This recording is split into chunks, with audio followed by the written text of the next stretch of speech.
Mes chers compatriotes, je voudrais vous parler aujourd'hui du bilan que l'on peut tirer de ce que l'on appelle le sommet du G7, le G7 étant le groupe des 7 démocraties les plus développées du monde.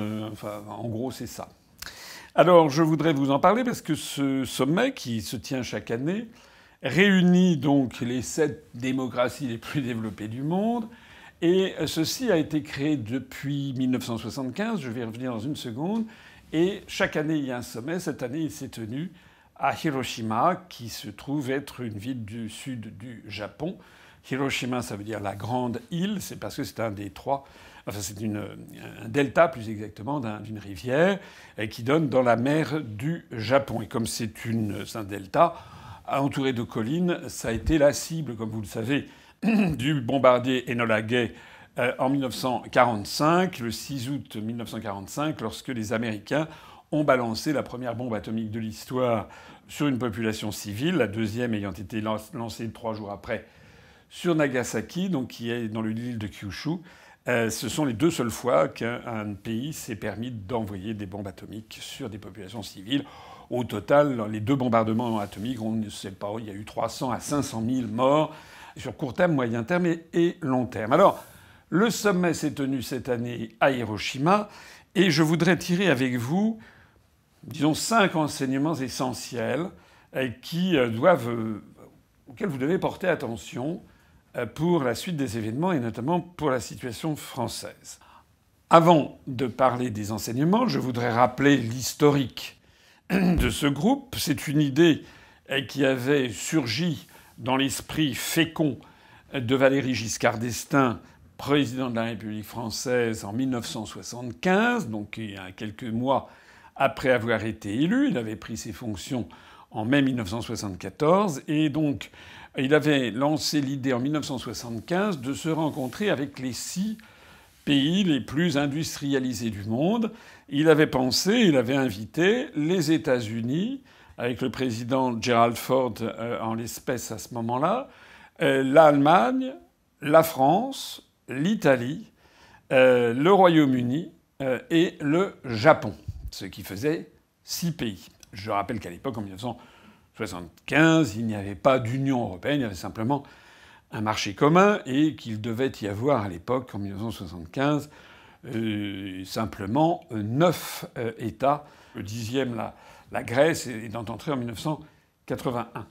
Alors, Giscard avait donc lancé ce sommet qui permettait à la France d'apparaître comme un des 6 pays les plus développés du monde, ce qui est d'ailleurs à peu près le cas. Et ce sommet s'était tenu en France, justement, puisque c'est la France qui avait eu cette initiative, et c'était tenu au château de Rambouillet. On l'avait appelé le G6. Et puis, quelques années après, le Canada avait fait valoir quand même qu'il n'était pas content de ne pas avoir été intégré. Et donc le Canada avait ensuite intégré ce groupe qui était devenu le G7, avant de devenir ultérieurement, après la chute de l'Union soviétique, pendant quelques années, la Russie avait été intégrée. On avait parlé à ce moment-là du G8. Et puis la Russie en a été exclue à partir de l'affaire de la Crimée en 2014. Et donc on est revenu au G7. Alors, ce qui est intéressant, c'est qu'il s'agissait à l'époque, en 1975, d'avoir un groupe de concertation des pays démocratiques les plus développés du monde, et notamment en matière économique et financière, pour piloter un petit peu l'évolution du monde, puisque je rappelle que en 1971, le 15 août 1971, les États-Unis, contraints par les évolutions financières et notamment le déficit de la balance des paiements courants des États-Unis d'Amérique, eh bien, le 15 août 1971, Richard Nixon, président des États-Unis, avait fait sortir les États-Unis des accords de Bretton Woods. Il avait dénoncé les accords de Bretton Woods qui réglementaient depuis 1944 le système financier international et qui notamment corrélait l'émission de dollars à la détention de réserves en or. Ça n'était plus tenable puisque de plus en plus les États-Unis créaient du dollar et n'avaient plus les réserves nécessaires. Donc les accords de Bretton Woods avaient été rompus le 15 août 1971. Et donc dans les mois qui avaient suivi, il y a eu une grande effervescence en matière financière. Ça avait abouti aux accords du Plaza sur le flottement généralisé des monnaies. Et donc intervient à ce moment-là, en novembre 1975, ce premier G6 devenu ensuite G7. Alors si je vous parle de tout ça, c'est parce que il est intéressant de regarder quel était l'esprit de ce groupement à l'époque. Et cet esprit, on le mesure notamment au communiqué qui avait été publié le 17 novembre 1975, que j'ai regardé, dont on peut trouver d'ailleurs les coordonnées sur Internet. On les mettra d'ailleurs dans le descriptif de la présente vidéo, vous pourrez aller le voir vous-même. Eh bien, il y avait, j'ai fait le compte, enfin plus exactement, mon ordinateur a fait le compte, il y avait 1290 mots dans ce communiqué de presse, qui est un communiqué de presse donc assez succinct. En gros, il faut compter un communiqué de presse standard, c'est en gros 200 mots. Donc 1290 mots, ça faisait à peu près 6 fois la longueur d'un communiqué de presse standard pour les enseignements de cette réunion de ces 6 pays. Et dans ces enseignements, il était question de la situation économique, monétaire, financière du monde occidental. Et puis c'était tout. Il n'y avait absolument aucune mention qui était faite, ni de l'URSS, de l'Union soviétique à l'époque, ou de la Russie, ni du camp socialiste, ni de la Chine, ni de l'Iran, ni de l'Afrique, ni de l'Indo-Pacifique, ni du monde, en fait. C'était vraiment quelque chose qui concernait ces pays. Alors ça, c'est intéressant, c'est de comparer ça avec ce qui vient d'avoir lieu avec le G7 de Hiroshima, donc ces jours-ci, en mai 2023, c'est-à-dire en fait 48 ans, un peu moins de 48 ans après la tenue du premier G7, enfin du G6 à l'époque. Pourquoi c'est intéressant ? Parce que le communiqué de presse qui a été publié fait la longueur de 25 055 mots. Encore une fois, c'est mon ordinateur qui me l'a indiqué. Donc un peu plus de 25 000 mots, c'est-à-dire rien moins que à peu près 123 fois la taille d'un communiqué de presse standard, environ 200 mots, et c'est également 19,3 fois plus long que le premier communiqué de presse du premier sommet du G7, G6. Ça veut dire quoi ? Et c'est le premier enseignement à tirer. Il y a une inflation verbale, une espèce de diarrhée verbale et langagière extraordinaire, puisque ce sommet a pris des proportions maintenant démentielles, où il y a un communiqué de presse, c'est très très long. Moi-même, pourtant, je suis quelqu'un de consciencieux, de scrupuleux. J'avoue que j'ai pas réussi à tout lire, tellement c'était long, tellement c'était filandreux. Et ce document, donc, est censé être communiqué à toutes les agences de presse du monde entier, tous les journaux. Et en fait, les journalistes il y en a très très peu qui l'ont lu, en fait. Ils se sont contentés de quelques résumés par-ci par-là. Je suppose qu'il y a peut-être quelques diplomates dans le monde qui ont regardé ce qui était dedans. Mais enfin, ça veut dire que la première chose à tirer comme conclusion, c'est que c'est devenu une organisation extraordinairement bureaucratique et qui produit du texte, comme ça, une espèce de logorée qui n'intéresse personne. C'est le premier enseignement. Le deuxième enseignement, c'est que, je l'ai évoqué à l'instant, en 1975, lors du premier communiqué de presse, il n'était question de pas grand-chose, si ce n'est que des questions économiques et financières concernant justement les 6 pays les plus développés du monde occidental. Dans le communiqué de presse qui vient d'avoir lieu suite au sommet de Hiroshima, 21 mai 2023, il est question de quantité de sujets, et notamment de pays étrangers. La Chine, la République populaire de Chine, il n'en avait pas été question en 1975. Cette fois-ci, il y a 19 fois le mot Chine dans ce communiqué. L'Union soviétique ou la Russie était citée 0 fois en 1975. Cette fois-ci, la Russie est citée 12 fois. L'Iran a été cité 0 fois. Cette fois-ci, c'est au moins 8 fois. Mais si on y ajoute le gouvernement iranien, etc., on arrive à peut-être une quinzaine de fois. L'Afrique, qui était citée 0 fois, est citée 6 fois. L'expression de l'Indo-Pacifique, qui concerne l'océan Indien et l'océan Pacifique et les puissances riveraines, était citée 0 fois en 1975 et citée 6 fois. Ce simple petit décompte vous permet de comprendre à quel point cet organisme, cette espèce d'institution informelle qui s'est créée, au cours du demi-siècle écoulé, a commencé en fait à mettre son nez dans les affaires des uns et des autres et d'aller regarder ce qui se passait dans la planète entière. Pas seulement de regarder, mais également de porter des jugements et de donner des instructions. Par exemple, la formule « nous demandons » était présente 0 fois en 1975. Cette fois-ci, je l'ai comptée 19 fois. Dans ce pavé de 25 055 mots, à 19 reprises, les pays du G7 disent « nous demandons ci, nous demandons ça, nous demandons à la Chine de ne pas fournir d'armes à la Russie, nous demandons à la Russie de cesser son invasion en Ukraine, nous demandons à l'Iran d'arrêter de ne pas respecter les droits de l'homme, nous demandons, etc., etc. » Donc il y a des demandes qui sont formulées. Et il y a également la formule « nous condamnons », qui était 0 fois en 1975 et qui apparaît 6 fois désormais en 2023. Ça signifie quoi, ce que je viens de vous dire? Ça vous montre l'évolution d'un état d'esprit. J'aime bien ces analyses sémantiques des textes parce que, mieux que de longs discours, ça fait ressortir des tendances. C'est quoi la tendance? C'est que le monde occidental est devenu, au cours du demi-siècle écoulé, une espèce de père fouettard qui passe absolument son temps à donner des bons points ou des mauvais points et à être une espèce d'arbitre des élégances au niveau planétaire en disant à tous les pays du monde ce qu'ils doivent faire et ce qu'ils ne doivent pas faire. Quand je parle du G7 d'ailleurs, c'est encore d'ailleurs un mot qui n'est pas tout à fait exact parce que entre-temps, il y a eu la construction de l'Europe, la création à partir du traité de Maastricht de 1992 de l'Union européenne. Et donc, un certain nombre de pays membres de l'Union européenne ont fait valoir qu'ils n'étaient pas très satisfaits de voir que la France, l'Allemagne, l'Italie et le Royaume-Uni se considéraient un peu comme des caïds, hein.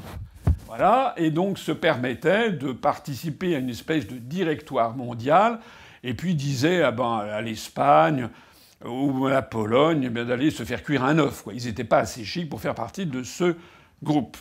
Alors on peut comprendre que le Luxembourg, ou que Malte, ou que Chypre, ou que la petite Slovaquie ou la Slovénie ne soient pas mises dans un tel cénacle, mais des pays quand même avec des économies très, très significatives, comme l'Espagne, ou comme les Pays-Bas, ou comme la Pologne que je citais, ou même la République tchèque, ou le Portugal, que ces pays, effectivement, ne soient pas satisfaits, d'autant plus que, selon le dogme européiste, nous avons la politique étrangère de sécurité et de défense commune, la PESD, qui a été fixée par le traité de Maastricht, puis renforcée théoriquement par le traité de Lisbonne, et que normalement nous avons désormais un ministre des Affaires étrangères de l'Union européenne. Voilà.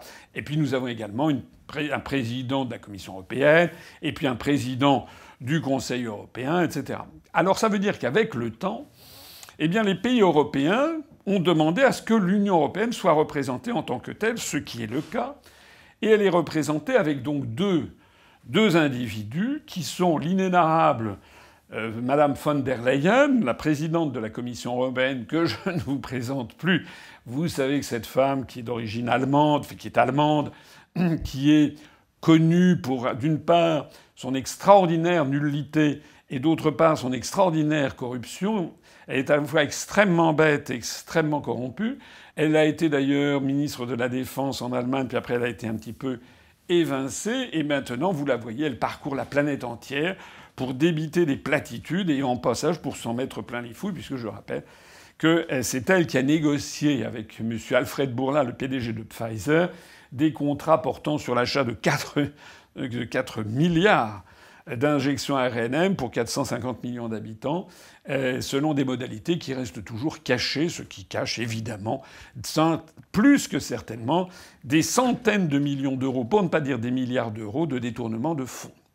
Et puis elle est flanquée de Charles Michel, qui est un Belge et qui, lui, est le président du Conseil européen. Il est de notoriété publique, d'ailleurs, que les deux se détestent, se haïssent. Rappelez-vous le fameux incident du canapé d'Erdogan en Turquie, à Ankara. J'avais fait, je crois, une vidéo à cette occasion. Alors en attendant, ils sont là est bien là et ils pointent leur museau dans cette réunion. Donc le G7, c'est le G7, mais avec 9 personnes. C'est donc 2 personnes supplémentaires qui n'ont été élues par personne d'ailleurs, mais qui viennent donner des leçons de démocratie à la planète entière sans jamais elles-mêmes s'être soumises au suffrage universel. Alors, dans le communiqué de Hiroshima, eh bien, on apprend que voilà, le G7 condamne la Chine, condamne évidemment la Russie, condamne l'Iran, demande aux uns et aux autres de faire ci, de faire ça. En fait, ces gens se prennent pour les rois du monde et donnent à chaque pays du monde, ce qui doit être sa conduite. Évidemment que ceci ne fait pas plaisir aux autres pays du monde. Alors vous avez des pays qui sont faibles, qui sont pauvres, qui bénéficient des subventions, de l'aide au développement avec le drapeau européen, même si c'est payé par l'Allemagne et la France, c'est quand même le drapeau européen. Donc il y a un certain nombre de pays en voie de développement, qui jouent le jeu, qui font semblant de s'intéresser à ces réunions parce qu'ils peuvent pas faire autrement et ça dépend, ils ont besoin des subsides versés par l'Union européenne. En revanche, il y a d'autres États qui sont des États qui ont pris beaucoup d'ampleur au niveau international, évidemment au premier rang desquels la Chine, qui est en passe de devenir la première puissance économique mondiale, mais aussi la Russie, mais aussi l'Iran, mais aussi l'Arabie saoudite, mais aussi la Turquie, mais aussi le Brésil, l'Inde également. Enfin, tous ces pays en ont plus qu'assez de voir cette espèce de directoire du monde dirigé par ces Occidentaux qui apparaissent comme des gens d'une arrogance absolument insupportable. C'est le deuxième point, et c'est nouveau. Ça s'est créé ainsi au cours des 50 dernières années. Le troisième point, c'est que toutes ces évolutions sont d'autant plus ahurissantes qu'au même moment, le monde occidental tel qu'il existait en 1975 n'a pas cessé que de perdre de l'influence relative par rapport à d'autres pays du monde, que ce soit en termes démographiques ou que ce soit en termes économiques. En termes démographiques, on a vu apparaître, vous le savez, les BRICS, c'est-à-dire ce groupe informel d'États réunissant Brésil, Russie, Inde, Chine et South Africa, l'Afrique du Sud, pour faire le BRICS. Donc les BRICS représentent 3,2 milliards d'habitants, alors que le G7 stricto sensu, c'est-à-dire la population des États-Unis, du Canada, plus France, Allemagne, Italie, Royaume-Uni, plus le Japon, ça fait 777 millions d'habitants. C'est-à-dire que la population du G7, c'est un quart de la population des BRICS. Et encore, comme vous le savez, les BRICS sont en train de s'agrandir. Il y a un certain nombre de pays qui ont demandé à entrer dans les BRICS, notamment plus ou moins l'Iran, la Turquie, etc. C'est-à-dire qu'à terme, c'est un groupement, l'Argentine, qui a demandé aussi à entrer, l'Arabie saoudite, l'Algérie. Donc progressivement, c'est un groupement qui a vocation à atteindre certainement 4 milliards d'habitants et sans doute davantage, alors que le G7, il est condamné à rester aux alentours de 800 millions, en gros. Voilà. Donc ça veut dire que du point de vue démographique, le G7 est devenu marginal, en fait, par rapport à l'ensemble du monde. D'ailleurs, il représentait à peu près 16% de la population planétaire en 1975. Il est tombé désormais à 8,5% en 2023. Donc, premièrement, il y a la marginalisation en termes démographiques. Deuxièmement, il y a la marginalisation en termes économiques. Puisque, en 1975, en gros, le G6, G7, tel que l'avait conçu Giscard, c'était à peu près 52 à 55% du PIB mondial. En 2023, on est tombé, le G7, à 28% du PIB mondial, quasiment divisé par 2 en l'espace de 48 ans. Alors, petite précision, je parle ici du PIB, du produit intérieur brut, en PPA, comme disent les économistes, c'est-à-dire en parité de pouvoir d'achat pour évacuer les phénomènes de distorsion dus au taux de change. La comparaison des PIB en parité de pouvoir d'achat est la seule valable d'un point de vue de la réalité économique.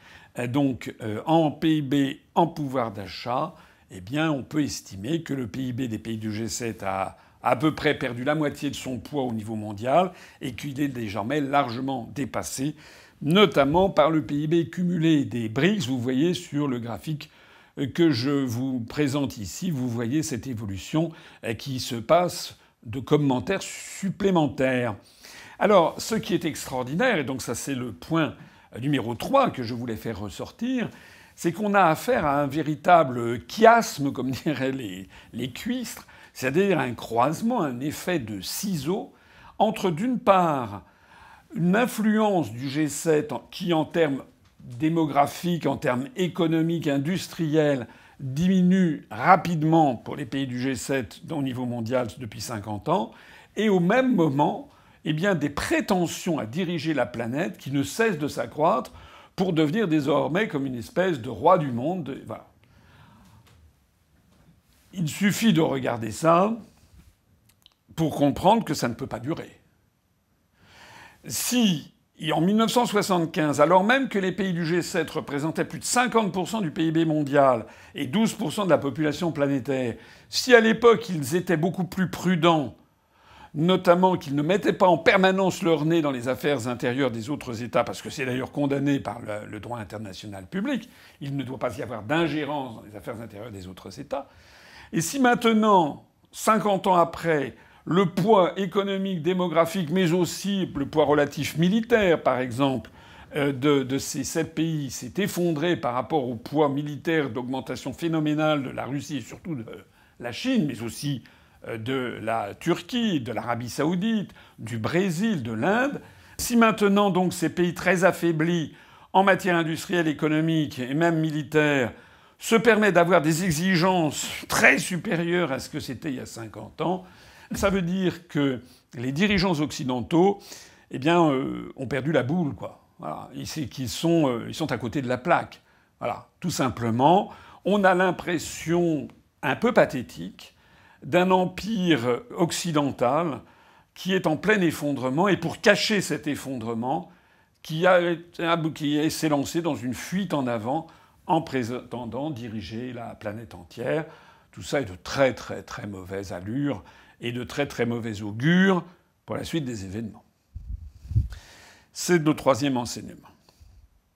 Mais il y a encore 2 autres enseignements sur lesquels je voudrais attirer votre attention, parce qu'ils sont fondamentaux pour la situation intérieure française.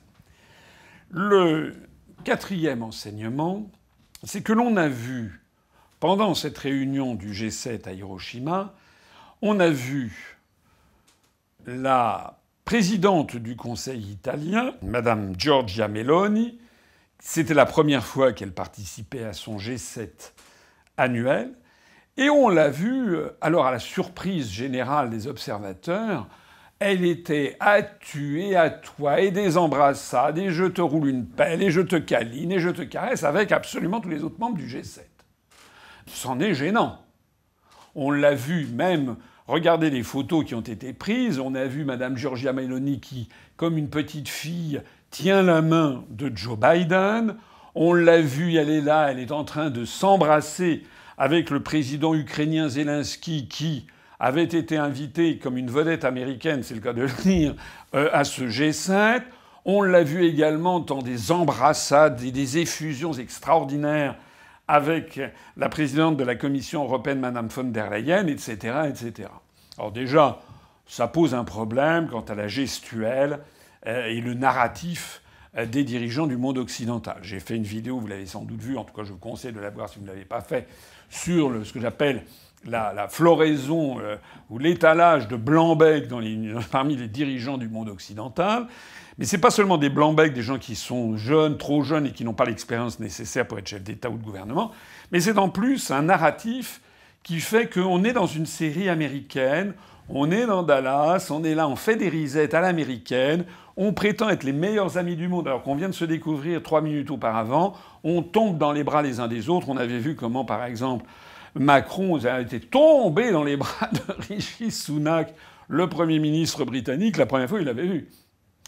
Ça veut dire que tout ça est absolument artificiel. C'est bien un truc à l'américaine, c'est un scénario. C'est un film hollywoodien, typiquement américain, typiquement de cette hypocrisie profondément hypocrite du monde américain, où on fait semblant d'être copains alors qu'en fait, on se déteste, on se taille des coups de poignard dans le dos. Voilà. Donc, on est censé être tous copains. On le montre pour épater la galerie, notamment le monde occidental, mais en fait, tout le monde se tire dans les pattes. On peut comparer, par exemple, les réunions par exemple, lorsque le président chinois Xi Jinping rencontre le président russe Poutine, ou bien lorsqu'il rencontre le prince Mohammed Ben Salman d'Arabie Saoudite, ou lorsque Poutine rencontre Erdogan, etc. On a affaire à des dirigeants, à des chefs d'État, des gens sérieux, des gens qui se serrent la main, ou éventuellement qui ne se serrent pas la main si on a affaire à des sociétés où l'on ne serre pas la main, comme au Japon, ce que d'ailleurs Macron a oublié, et il a commencé à vouloir serrer les mains de tout le monde, alors qu'au Japon, par principe, on ne doit pas serrer les mains, on doit faire une petite courbette, ce qui montre au passage l'ignorance abyssale de notre Mozart de la finance. Mais les autres pays du monde se comportent en chef d'État. Nous, on a une espèce de série américaine sortie de Netflix, hein, c'est Dallas ou je sais pas quoi, comme si on était tous copains.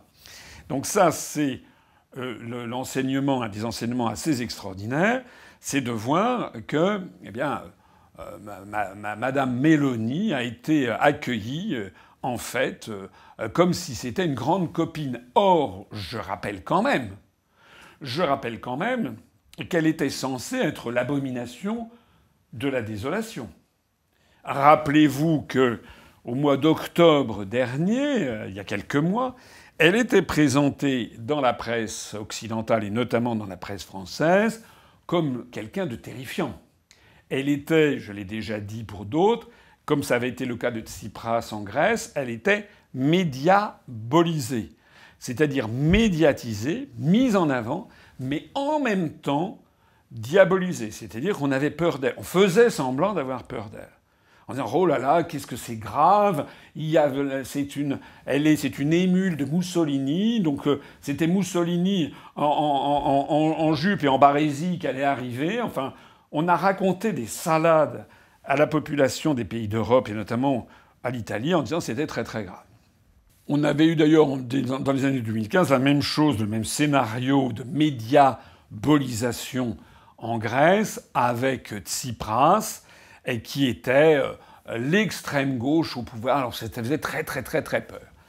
J'ai déjà dit, je le répète, je l'ai dit 50 fois, lorsque des médias, lorsque des forces qui dirigent le monde occidental ont peur d'un mouvement politique, ont peur d'un vrai opposant, ils ne le promeuvent jamais dans les médias.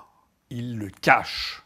Je l'ai déjà dit, si vous voulez savoir qui vous dit la vérité, qui vous propose le seul et unique changement, il faut que vous regardiez le responsable politique qui est le plus caché et censuré des médias.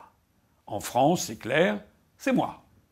Il n'y a pas de responsable politique à part moi qui fasse autant de vues sur Internet et qui soit à ce point censuré dans les grands médias du système. Parce que les gens qui tiennent les ficelles savent qui je suis, savent que je connais mes dossiers, savent que c'est un parti politique totalement républicain, qui n'est en aucun cas extrémiste, qui rassemble des gens de tous les horizons et que c'est justement ça qui me fait peur, c'est ça qui ne doit pas arriver. Il est donc de la plus haute importance pour les médias de promouvoir une opposition factice, une opposition contrôlée, en mettant en avant des gens extrémistes, en disant « regardez comme ils nous font peur ». Et bien entendu, lorsque les gens sont mécontents, le grand public, qui ne porte pas attention très précisément à la scène politique, eh bien, il ne se met pas à s'intéresser et à voter pour un responsable politique qu'ils ne voient pas, qu'ils ne connaissent pas, puisqu'on le cache.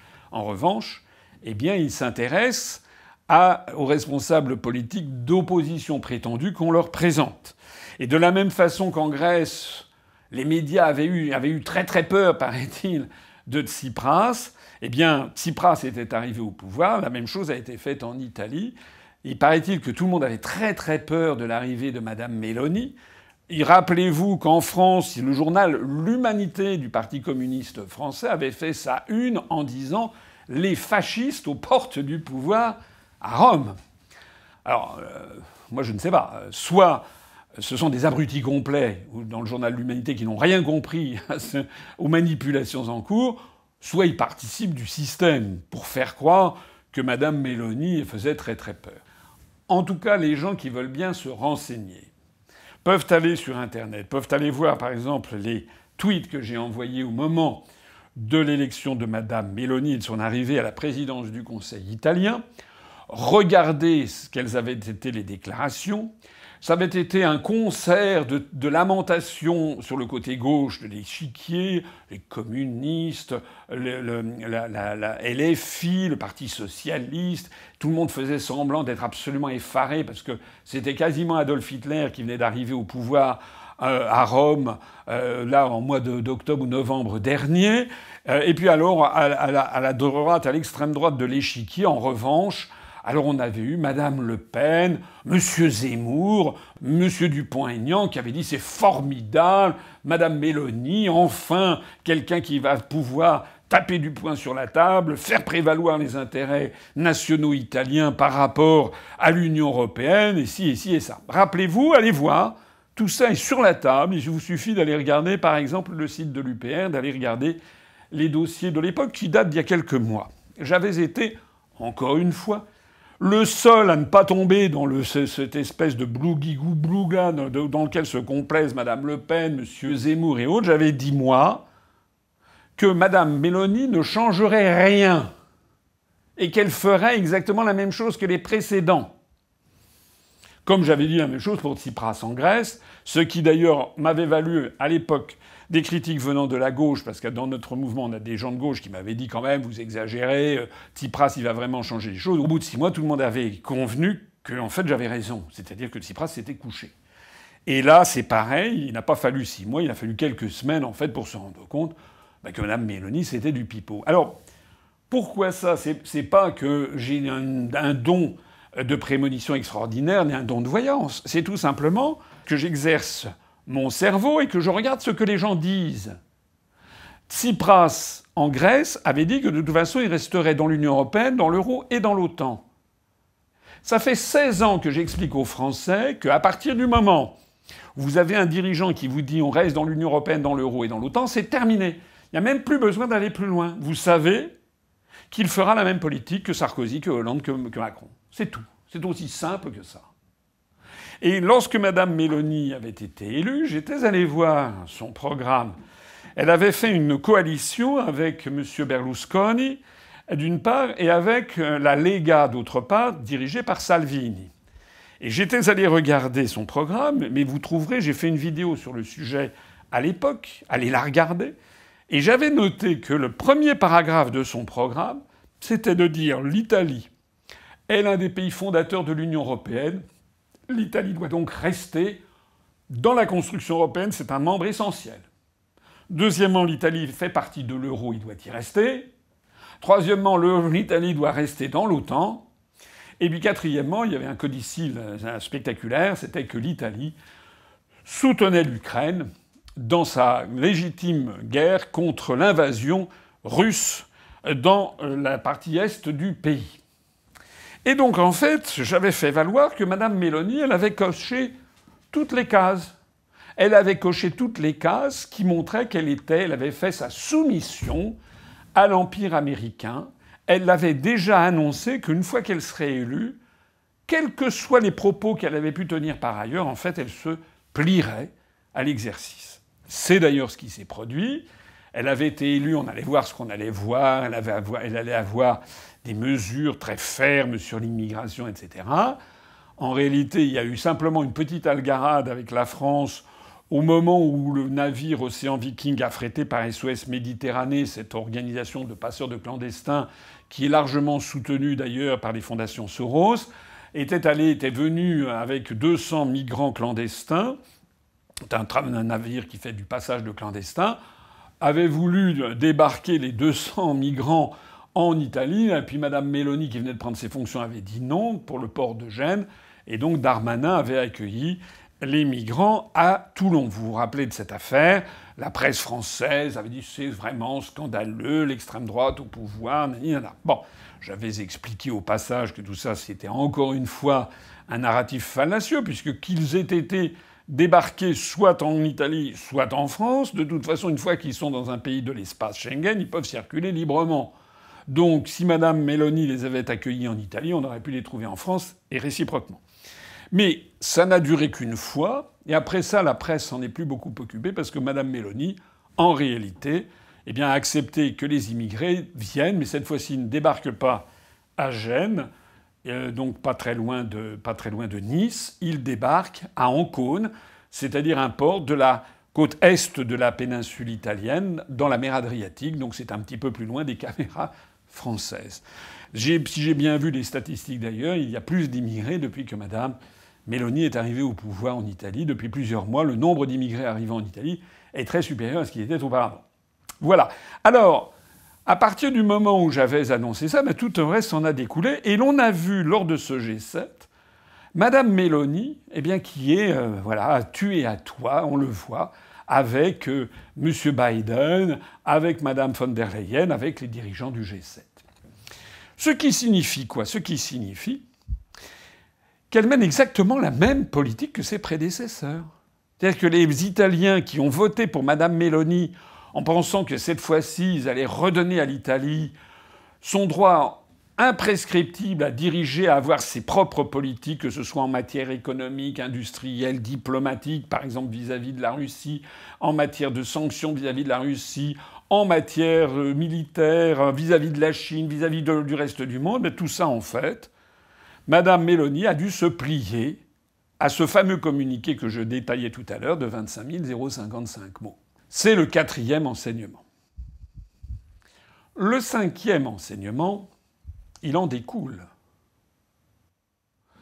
Le 5e enseignement, c'est que si Madame Le Pen avait été élue en 2022 à la place de Macron, ou si, comme les médias nous le font miroiter, elle était élue en 2027, mais Madame Le Pen, ce serait une nouvelle Mélanie. Alors on me permettra de faire d'ailleurs une petite incidente un peu personnelle et familiale, mais Madame Marion Maréchal, qui a rejoint Éric Zemmour et dont on dit qu'elle pourrait être à la tête d'une liste aux élections européennes, une liste Zemmour dont elle serait en fait la tête de liste, une liste Reconquête. Je voudrais simplement signaler, ce sont des informations absolument publiques, donc il n'y a rien de secret, que Madame Marion Maréchal a eu un premier mari dont elle a eu un premier enfant, une première fille, puis elle est divorcée, elle s'est remariée avec un Italien dont elle a donc un deuxième enfant. Et cet Italien avec qui elle s'est mariée, qui a aujourd'hui 36 ans, c'est quelqu'un qui a commencé, qui fait de la politique, qui a commencé dans le parti donc de la Lega de Matteo Salvini, et qui ensuite est allé à Fratelli d'Italia, c'est-à-dire le parti de Giorgia Meloni. Et donc c'est en fait un proche de Madame Meloni. Donc le mari de Marion Maréchal, avec qui elle vit depuis plusieurs années, semble-t-il, en fait, est un proche de Madame Meloni. Et il est député européen, il s'appelle Vincenzo Sofo, du parti Fratelli d'Italia de Madame Giorgia Meloni, et à ce titre, il est membre du groupe CRE, conservateur et réformiste européen, et qui est un groupe du Parlement européen qui regroupe un certain nombre de partis politiques classés limite ce que l'on appelle extrême droite, mais pas extrême droite. Il n'y a pas de parti français qui fait partie de ce groupe CRE, mais en tout cas, il y a d'autres partis, comme par exemple, il y a le PiS, PIS, le parti donc Vérité Justice de polonais, qui est le parti au pouvoir en Pologne. Voilà. Donc, je voulais le signaler parce que ça veut dire que lorsque je dis que si Madame Le Pen arrive au pouvoir un jour en France, elle fera du Mélanie, ou lorsque je dis que si Zemmour arrivait un jour au pouvoir en France, il ferait du Mélanie, j'ai toutes les raisons du monde pour le dire, puisque non seulement ils font exactement comme Madame Meloni, c'est-à-dire qu'ils refusent la sortie de l'UE, la sortie de l'euro, la sortie de l'OTAN, ils sont alignés sur la position de l'Ukraine contre la Russie, on l'a vu lors du débat de deuxième tour entre Madame Le Pen et Monsieur Macron, on l'a vu avec les déclarations de M. Bardella qui soutient mordicus l'Ukraine. Ça veut dire que, en fait, que ce soit Zemmour ou que ce soit Madame Le Pen, ils feraient la même chose que Mélanie. Je le dis d'autant plus que par des liens très très proches, très étroits, eh bien, ils ont des liens avec justement le parti de Madame Mélanie. Et je voudrais ici m'adresser, alors je sais que c'est difficile ce que je dis à accepter par des gens qui votent pour le FN depuis des décennies.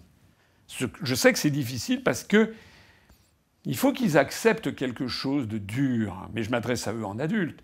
Ils se sont fait berner.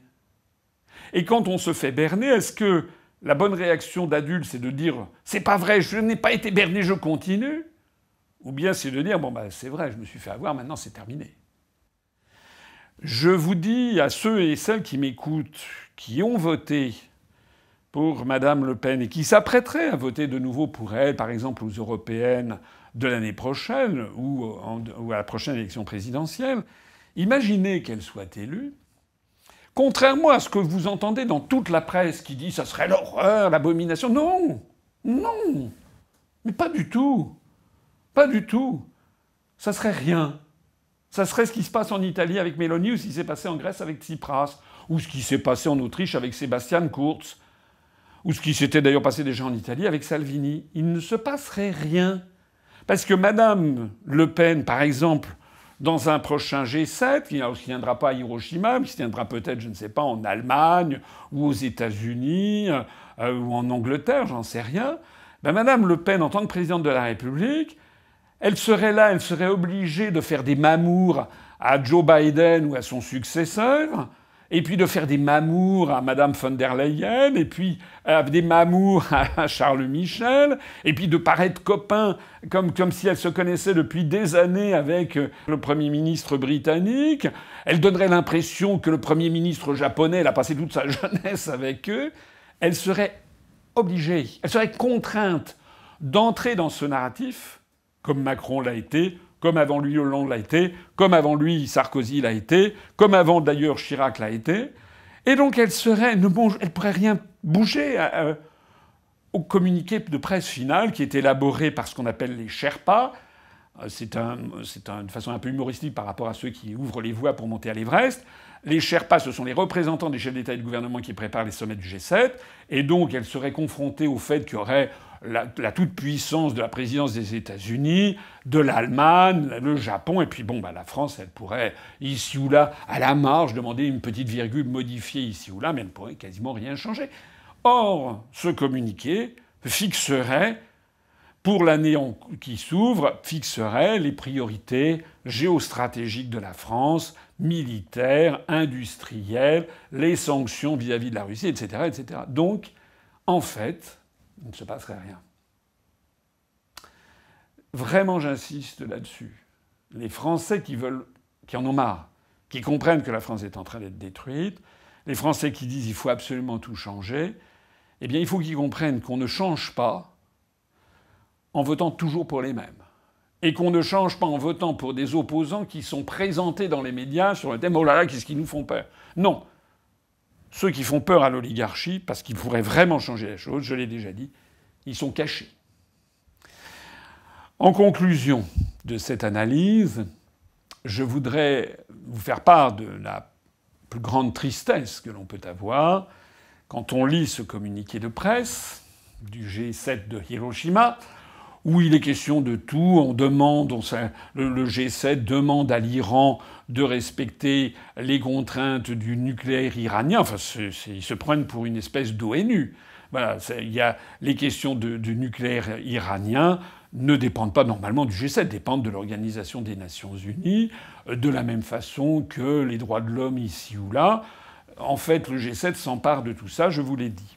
Mais il y a quelque chose qui est vraiment extraordinaire dans le communiqué du G7 d'Hiroshima, où il est question de tous les sujets, c'est qu'il y a un sujet qui n'est pas abordé.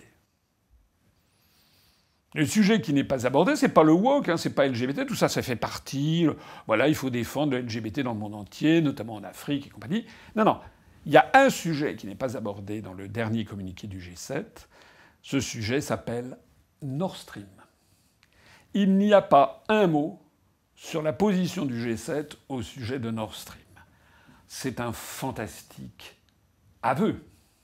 Parce que imaginez que ce soit les Russes qui aient détruit les gazoducs Nord Stream, comme on a voulu nous le faire croire dans un premier temps. Il y en aurait 3 pages. Ce serait la dénonciation par les pays du G7 de ce scandale qu'a représenté la destruction du gazoduc par la Russie, etc. Mais tout le monde sait dans les chancelleries, dans le monde entier, que c'est un faux narratif. Tout le monde sait que celui qui a détruit le Nord Stream, ce sont les États-Unis d'Amérique. On le sait depuis les révélations de Seymour Hersh, ce journaliste d'investigation le plus célèbre du monde, ayant eu des quantités de récompenses, y compris le prix Pulitzer du meilleur journaliste d'investigation au monde, suite au scandale qu'il avait révélé avec le Oradour-sur-Glane local qu'avaient commis les troupes américaines le 16 mars 1968 à My Lai, dans la province de Quang Nam au Vietnam. Ça avait d'ailleurs été un tournant de la guerre du Vietnam. Seymour Hersh a bien expliqué comment c'était les Américains qui avaient détruit Nord Stream. Et d'ailleurs, tout porte à le croire, puisque c'est également les États-Unis qui ont le plus grand intérêt à la destruction de Nord Stream, puisque ça leur permet de s'assurer qu'ils vont pouvoir vendre leurs saloperies de gaz de schiste extraordinairement polluants à la France et à l'Allemagne notamment, et à un prix 5, 6 ou 7 fois plus important. Et en plus, en interdisant à l'Allemagne et à la France, à l'Italie, etc., d'avoir du gaz bon marché, de très grande qualité, arrivant régulièrement de la Russie, eh bien, ils sont en train de couler les économies de l'Allemagne, de la France et de l'Italie. C'est quand même très fort. Et Biden avait dit, je vous le rappelle, je l'ai déjà dit plusieurs fois, avait dit « Ne vous inquiétez pas, je vous assure, nous le ferons ». Donc en fait, les Américains ne se sont même pas cachés que c'est eux qui ont détruit. C'est un acte de guerre qui a été commis contre l'Allemagne, la France et le Royaume-Uni, puisque je rappelle que Nord Stream, 50% du capital de ces gazoducs était détenu par Gazprom, c'est-à-dire par la partie russe, mais 20% par des sociétés allemandes, 10% par Engie français, 10% par BP, par la Shell, au Royaume-Uni. Donc, ce qui est affligeant, c'est même plus qu'affligeant, c'est que les États-Unis ont commis un acte de guerre contre plusieurs membres de l'OTAN, dans le cas d'une alliance militaire où on est censé être tous unis, que cet acte de guerre est tellement évident et tellement gênant que ni le chancelier Scholz, ni le président Macron, ni le Premier ministre britannique n'ont osé même en parler. Lorsque la Russie et la Chine ont demandé au Conseil de sécurité des Nations unies qu'il y ait une enquête internationale qui soit menée à fond pour qu'on aide qui était derrière, l'Allemagne, la France et le Royaume-Uni ont refusé de voter en faveur de cette demande. Je ne sais pas si vous vous rendez compte. Et on a ce communiqué final du G7 qui dit que jamais les pays du G7 n'ont été aussi unis, et l'acte de guerre essentiel qui est en train de conduire l'économie française et l'économie allemande au tapis n'a pas été évoqué. Si Madame Le Pen était élue en 2027, présidente de la République, ou si c'était Monsieur Édouard Philippe, ou bien Monsieur Barbemolle ou Tartemuche, n'importe qui en définitive, restant dans l'Union européenne, dans l'euro et de l'OTAN, eh bien cette personne serait obligée d'avaler ce calice jusqu'à la lie et de participer à cette foire absolument odieuse d'hypocrisie et de mensonge où l'on voit l'oncle Sam réunir ses colonies et les colonies ne pas oser dire ce que l'oncle Sam leur a fait, être là, tels des vassaux en train de subir la loi de Washington. Voilà ce que je voulais vous dire. Il faut que vous réfléchissiez à ce G7. Ça, ces analyses, vous ne les trouverez évidemment nulle part, sauf à l'UPR. Puisque je suis le seul responsable politique français à inviter les Français à regarder, à faire ce que disait De Gaulle. Les Américains, il faut les regarder droit dans les yeux. Ils finissent par s'y faire. Voilà la situation de la France. Tant que les Français choisiront pour les diriger, ou plus exactement se laisseront imposer par des médias du système un responsable suprême qui a fait en fait allégeance à Washington, eh bien la dégradation, la dégringolade de la France jusqu'à sa disparition se poursuivra. La véritable révolution politique qu'il faut faire en France, et je le dis d'ores et déjà, il faut que d'ores et déjà vous vous y prépariez, pour les élections européennes, il faut que vous votiez pour la liste que je vais conduire. Parce que si vous continuez à voter pour le RN, ça sera business as usual. Ça a servi à quoi de voter pour la liste du RN ou pour la liste de Mélenchon? À rien. En revanche, je ne parle même pas de la liste de LR, bon, ou de la liste du PS. En revanche, si aux élections européennes, la liste d'Asselineau faisait une percée, 7%, 8%, 9% des voix, je peux vous dire que ce serait une panique générale dans les médias du système qui se dirait caramba, on a tout fait pour l'étouffer, on a fait tout pour le censurer pour que personne ne le connaisse, et pourtant, il arrive quand même à percer. Tout l'enjeu des élections européennes, il est là, il n'est pas ailleurs. Vous savez que le Parlement européen n'a pas un pouvoir extraordinaire.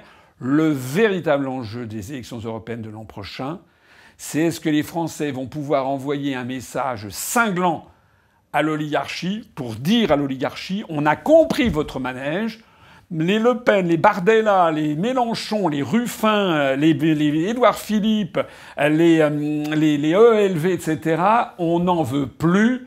Nous voulons quelqu'un qui nous explique le fond des sujets, le fond des choses, et qui propose une véritable libération de la République française. Songez-y. Vive la République et vive la France.